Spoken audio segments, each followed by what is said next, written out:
আমার পোলারে বাড়ি গেলে স্যার লক্ষ্মীপুরের রামগঞ্জে স্ত্রী সন্তানের উপর হামলার ঘটনায় আদালতে মামলা করে বিপাকে পড়েছেন হতদরিদ্র অটোরিকশা চালক আলী আকবরের পরিবার।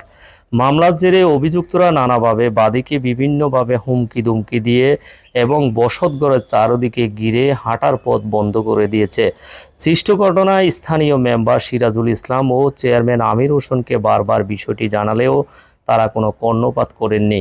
বুধবার সকালে উপজেলার দক্ষিণ শ্রীরামপুর বরকন্দাজ বাড়িতে গেলে ভুক্তভোগী আলী আকবরের পরিবার সাংবাদিকদের কাছে এই ঘটনার বিস্তারিত তুলে ধরেন।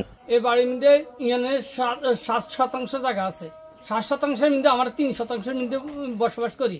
30%-এর মধ্যে আমার পথ হইতে আপনারা দেখেন, পথ হইতে আমার পুরাটা আমরা বের করে রাখছে। ইয়ারা আমি কইলাম কি ইয়া আপনি আমার ভাই আপনি বচ্চা দিচ্ছি আপনি আমার একটু পথ দেন। হ্যাঁ, তুই আকাশ দিয়ে উড়ি যা তুই কুয়ানো ইয়ারে এলাকার আপনি মসজিদে মানুষ আনছি 1-150 লোক। উনিরা আইয়ে দেখছে, দেওয়ার পরে দিয়া উনি বলছে কয় ইয়া আব্দুল্লাহ মিয়া এর পথ কই, কয় এই আকাশ দিয়ে উড়ি জায়গা এর কোনো পথ নাই গা, নয় এ বাড়ি শাড়ি চলি জায়গা এরা আমারে বাড়ি শাড়ি আমি চলে যেতাম গা। আমি কই যাবো, আমি এই পোলা বানি কই যাবো, আমার ভাই দুলাল মিয়া বলছে। স্থানীয় সূত্রে জানা যায়, উপজেলার দক্ষিণ শ্রীরামপুর বনকন্দাজ বাড়ির দুলাল মিয়ার ছেলে মোর্শেদ আলম, দেলোয়ার হোসেনের ছেলে ফরিদ উদ্দিন, রাজন হোসেন, রহিম উদ্দিনের ছেলে দুলাল মিয়া, দেলোয়ার হোসেন সহ সংঘবদ্ধভাবে বাড়াটিয়া সন্ত্রাসী দিয়ে মামলার বাদী আলী আকবরের স্ত্রী মনোয়ারা বেগম ও ছেলে আকরামের উপর দেশীয় অস্ত্রশস্ত্র নিয়ে হামলা করে। এতে আলী আকবরের স্ত্রী সহ পরিবারের সকলে আহত হয়। আমার বাসুরের ছেলেরা, আমার বাসুরের বোরা, দুলাল, দেলোয়ার, ফরিদ, তারপরে রাশেদ, মোর্শেদ, রাজু, রাজু হতে জায়গা আর 3 মাস আগে গেছে বেজাল। আমার আল্লাহ ছাড়া কেমন আমরা 10 জনে বিয়ে দিছে, এই কারণে আমার খুব অত্যাচার অবিচার করতে আছে। সমাধান হাইনো দেয় আমরা কেস করছি রে, আমরা উর্ফে ইয়ে করছি রে। হেতাকে সামনে কইছে, হেতাকে সামনে এই হেতারা মানে না মানে ধরে হেতারা এতারে কইছে ইংদি চুরি বাড়ি হিন্দি বার করবো, উকিল টুকিল বেকা ছিল হেরে দি আবার এই হাজিরার হরে আর হোলারিনিকা গায়েব করিয়ে লাইছে। এই ঘটনায় গত 18 জানুয়ারি জেলা ম্যাজিস্ট্রেট আদালতে একটি মামলা দায়ের করে মামলা নং জিআর 26। এরপর থেকে 2 জন আসামি গ্রেপ্তার হলেও জামিনে বের হয়ে আসামিরা আবার আলী আকবরের পরিবারের উপর অতর্কিত হামলা করেন।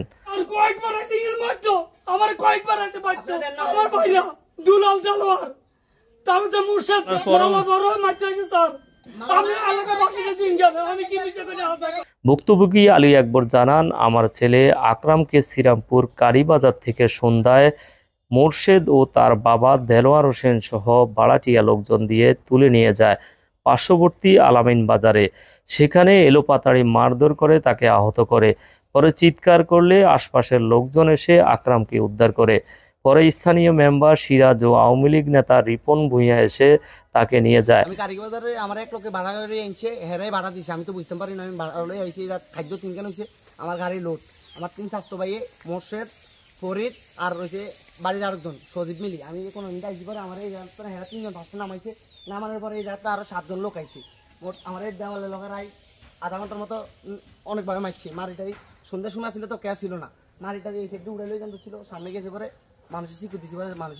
তিনি আরো বলেন, আমি প্রশাসনের কাছে আমার পরিবারের সকলের নিরাপত্তা ও এই সন্ত্রাসী বাহিনীর হাত থেকে মুক্তি চাই। অভিযুক্ত দুলালের কাছে বিষয়টি জানতে চাইলে তিনি বলেন, 3 মাস আগে মেম্বার সহ জায়গা মাপ হয়ে গেছে, তাদের আদালতে মামলা দায়েরের অভিযোগ মিথ্যে। আমরা হামলা করতে চাইনি, আলী আকবরের উস্কানিমূলক কথাবার্তার কারণে হাতাহাতি হয়েছে। এটার কারণ হলো আল্লাহ বিচার করক স্যার। মিথ্যাটা যদি আমি যদি বলি তাহলে তো আমি এই দুনিয়াটা বলতে পারি, আর সত্য যেটা বললাম এটা তো সত্য। ওটা অভিযোগ করতেছে উনি যদি একটা চুল পরিমাণ যদি আমার কাছে যদি কোনো বেতন যদি পান তাহলে আপনারা তেমনি না বিচারে আমরা আমার এখানে শুনেছি, এখানে আমরা শুনেছি। শাহ আলম, দৈনিক নবযুগের কণ্ঠ, রামগঞ্জ।